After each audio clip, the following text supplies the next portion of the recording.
Kita kembali ke Pak Boy mengenai labeling pesantren ini, Pak. Mengapa tadi Babe bertanya ketika sudah programnya deradikalisasi, kemudian sudah menjadi mitra, kenapa masih dibuka datanya? Itu kan membuat masyarakat jadi nanti khawatir, Pak. Takut memasukkan anaknya ke pesantren gara-gara ungkapan tersebut. Iya, tentu tidak perlu takut. Jadi kita kan hanya menyampaikan hal-hal yang objektif ya. Jadi ini kan juga tidak menyasar kepada kalangan pondok pesantren, tetapi juga berbagai sektor lainnya ya. Jadi ini adalah sesuatu hal yang objektif, dapat dipertanggungjawabkan dan bahkan tercatat dalam proses penegakan hukum yang berjalan. Jadi untuk kebaikan bagi bangsa Indonesia agar kita waspada tentu perlu disampaikan.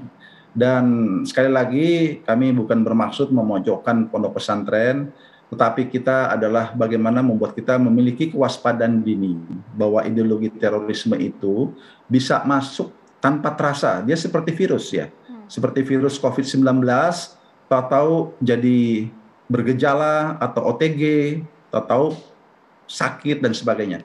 Jadi ini juga demikian, tahu-tahu berubah alam pikirannya, tahu-tahu dia menjadi destruktif, tahu-tahu menyetujui bom bunuh diri.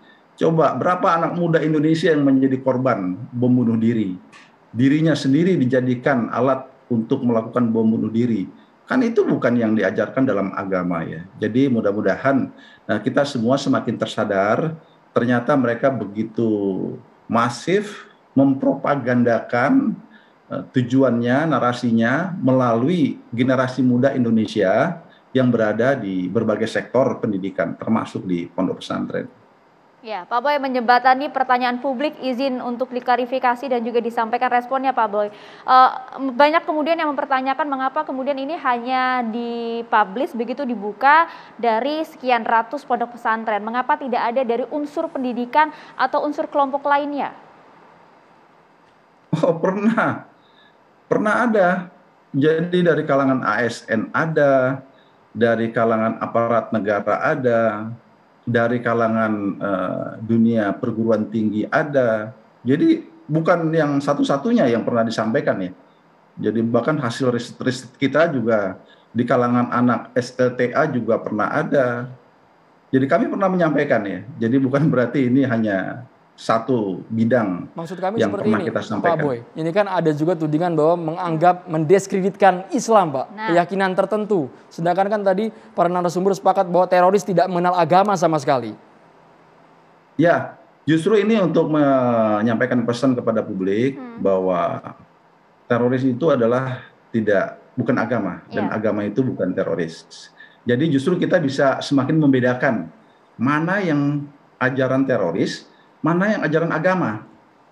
Jadi kalau agama kita ini kan, misalkan Islam ya, agama Islam, kan kita diajarkan Islam yang rahmatan lil alamin, ya, memberikan rahmat bagi semua umat, bukan saja bagi pemeluk agama Islam saja, tapi bagi pemeluk agama lainnya juga menjadi sebuah rahmat. Bayangkan itu, ideologi terorisme, dia bisa mengkafirkan orang, dia bisa mentogutkan aparat negara, dia bisa membunuh orang yang tidak berdosa. Berapa korban akibat ideologi terorisme ini di negara kita? Jadi banyak sekali, kita hitung nggak usah jauh-jauh lah, dari 2002 saja sampai tahun 2000-an ya. Jadi ini adalah sebuah fakta realita yang kita harus cermat, waspada. Karena ideologi terorisme di Indonesia ini menggunakan narasi Islam karena dia pikir dengan mayoritas agama Islam dia akan sukses ya. Tapi kita lihat sudah banyak warga negara kita menjadi korban. Dan tentunya kita sebagai umat Islam yang berada di Indonesia harus waspada. Karena kita lihatlah ISIS yang ada di Timur Tengah itu berapa korban orang Indonesia gara-gara propaganda dia harus berangkat meninggalkan tanah air, mengajak istri dan anak. Coba itu. Kalau mau bela negara ya ngapain bela negara yang tidak jelas di sana ya. Bahkan di sana mereka ada yang meninggal dunia, ada yang hari ini di penjara, ada yang hari ini di kamp pengungsian dengan anak-anak yang di bawah 5 tahun. Coba kita bayangkan. Apakah kita harus membiarkan semakin banyak masyarakat kita terpapar dan kemudian berangkat ke sana?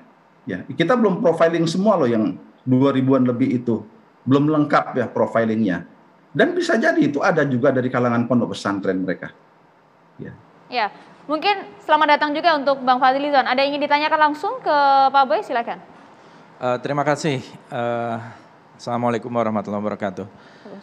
Pak Boy Rafli, apa kabar? Jadi saya melihat begini, bahwa sejak kapan sebenarnya teroris ada di Indonesia ya? Itu pertanyaannya dulu. Kalau kita melihat flashback sedikit, itu kan baru berapa puluh tahun terakhir, terutama sejak War on Terror, sejak World Trade Center itu dibom oleh teroris ya. Kita sepakat bahwa teroris ini harus diberantas, tapi kita juga tidak ingin terorisme ini menjadi komoditas.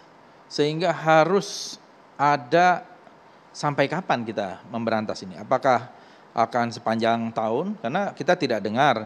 Dulu yang disebut teroris tahun 45 itu ya Belanda, tapi yang mencap.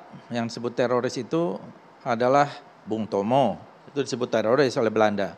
Ekstremis teroris. Dan juga tokoh-tokoh bangsa yang kita anggap pahlawan juga disebut teroris ekstremis. Nah, sekarang ini kita ini berada di alam yang jauh sudah berbeda, demokrasi. Narasi-narasi yang seperti ini sangat rawan, apalagi terkait dengan pesantren dan terkait dengan masjid. Karena saya melihat bahwa terorisme ini seolah akarnya adalah radikalisme. Dan radikalisme khusus radikalisme agama. Di sini menurut saya kesalahan di dalam pemahaman atau perspektif yang sangat sempit di dalam melihat terorisme. Simplifikasi yang tidak menjelaskan akar sosial, akar budaya, akar ekonomi, dan lain-lain. Ini yang menjadikan seolah-olah teroris itu akarnya adalah radikalisme agama. Akhirnya yang tertuju adalah kepada umat Islam di Indonesia khususnya. Tidak kita dengar misalnya teroris dari agama lain, ya, atau dari kepercayaan yang lain gitu ya. Dan ini menurut saya tentu saja akan menciptakan saling curiga, sementara kita membutuhkan cohesiveness. Nah, sementara itu di sisi lain selalu ada hal-hal yang seperti ini, apalagi menunjuk ada angka tertentu sampai 198, walaupun tadi cukup banyak dijelaskan, dan juga bahkan beredar nama-namanya. Saya kira ini harus ada satu penjelasan yang benar-benar memadai dan tuntas gitu ya. Saya kira saya mendengar juga apa yang disampaikan oleh Ketua Umum Dewan Masjid Indonesia, Pak Yusuf Kala, yang mengatakan ya harusnya disebut apa gitu. Dan pemetaan maupun upaya-upaya terhadap pesantren itu bisa dianggap bagian dari kebijakan yang Islamofobia gitu ya. Kenapa hanya itu? Kenapa seolah-olah terorisme itu ada di masjid, kemudian terorisme itu ada di pesantren? Ini sangat berbahaya menurut saya. Jadi harus ada perspektif yang lebih luas di dalam memahami terorisme, terutama dari BNPT, termasuk akar-akar sosial, akar budaya, akar ekonomi, tidak semata-mata akar agama, dan itu agama Islam. Itu yang menurut saya, Pak Pak Bang Boy. Fadli tadi soal komoditas, kok kesannya teroris jadi komoditas? Ya kan, komoditas itu artinya segala macam bisa ya. Nah, pemberitaan seperti ini juga kan bagian dari komoditas. Seolah-olah kita ini tidak berhenti-berhenti gitu ya. Dan terorisme itu kan juga banyak kajiannya. Belakangan ini di Amerika juga muncul buku yang selalu saya kutip juga, buku Terror Factory atau pabrik teror. Jadi ada juga pihak-pihak, oknum-oknum yang menciptakan terorisme itu bagian dari bisnis gitu ya. Dan itu sangat berbahaya karena itu mengadu domba warga, apalagi kita ini negeri kita ini Pancasila, dan saya yakin umat Islam di Indonesia ini sangat moderat gitu ya. Kalau ada satu, dua atau beberapa kelompok kecil, ya itu yang harus dirangkul, yang menurut saya harus diluruskan. Ya, kalau misalnya mereka terkait tindakan-tindakan, apalagi ada tindakan kekerasan. Tapi semua itu kan harus dibuktikan di alam demokrasi. Jangan sampai agama dan kepercayaan dan pelaksanaan agama dan kepercayaan apapun dihambat gitu ya. Ini kalau ada perbedaan bisa diperdebatkan. Karena ini dijamin oleh konstitusi kita kebebasan menjalankan agama dan kepercayaannya. Artinya maksudnya dibuka saja, dituntaskan prosesnya, hukumnya hingga selesai begitu ya? Iya, kalau misalnya ada yang terlibat, kan terorisme itu ada kriterianya. Seseorang bisa dituduh sebagai teroris itu ada kriterianya. Tidak bisa orang itu berlawanan pendapat misalnya dengan kelompok tertentu kemudian bisa dianggap teroris. Ya, apakah berbeda pendapat itu sekarang itu menjadi teroris atau radikal? Ya, ini yang menurut saya menjadi salah kaprah yang Boleh membuat demokrasi kita itu menjadi jatuh gitu ya. Di mata dunia ranking kita ini merosot terus karena sebentar berbeda dianggap radikal. Ya, di mana-mana radikal ini jadi jualan juga gitu. Ini yang menurut saya harus diluruskan. Radikal dalam hal apa? Boleh langsung ditanggapi? Ya, silakan. Pak Boy Rafli, silakan. Iya, khusus yang disampaikan oleh Pak Fadli ya tadi ya, Bang Fadli. Jadi tadi saya sempat agak sedikit gangguan sinyal. Tetapi yang pertama saya jelas sekali masalah terminologi hukum terorisme di Indonesia. Jadi terorisme itu telah menjadi hukum positif negara sejak tahun 2002, diawali dengan Perpu, Undang-Undang 15 tahun 2003, dan Undang-Undang 5 tahun 2018. Sebelumnya itu, kekerasan itu tidak ada hukum terorisme di negara kita. Dan di hukum terorisme itu membatasi pada 3 hal yang terkait motif ideologi, motif politik, dan gangguan keamanan. Dan hari ini tentu kita dalam rangka memberikan perlindungan kepada warga negara kita berdasarkan hukum yang berlaku, maka tentu hukum terorisme telah dioperasionalkan. Perbuatan terorisme adalah suatu perbuatan yang menggunakan ancaman kekerasan atau kekerasan yang berefek menimbulkan ketakutan meluas dengan menggunakan senjata api, bahan peledak. Boleh saya interupsi, Pak Boy? Boleh saya interupsi sedikit? Ya. Saya mau bertanya. Boleh. Ada kekerasan yang dilakukan oleh kelompok separatis menggunakan senjata, menantang TNI dan Polri kita, dan mengancam keutuhan NKRI. Itu teroris atau kejahatan maksudnya kriminal siapa, biasa? Bang Fadli? Nggak usah ada maksud, semua orang tahu itu. Kelompok separatis di Papua kemarin. Pak Fadli, ya. Jadi tahun lalu pemerintah telah mengumumkan kelompok kriminal bersenjata di Papua itu adalah kelompok teroris. Ya, ini dan yang saya ingin dalam rapat-rapat itu, saya ikut dalam rapat itu. Karena apa? Karena KKB di Papua itu adalah yang jelas ideologinya bukan ideologi Pancasila, yang kemudian dia menggunakan kekerasan untuk menimbulkan korban di kalangan masyarakat sipil.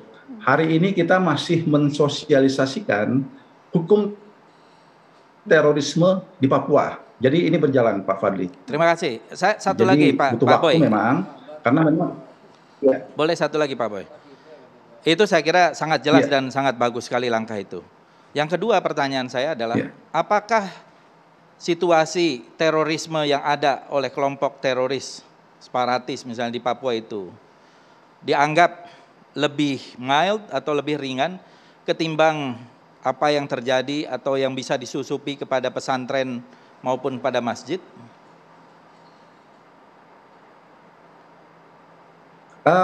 Motifnya beda ya, Pak Fadli. Mereka berkaitan dengan masalah ingin memisahkan diri dari Indonesia. Mereka adalah separatisme.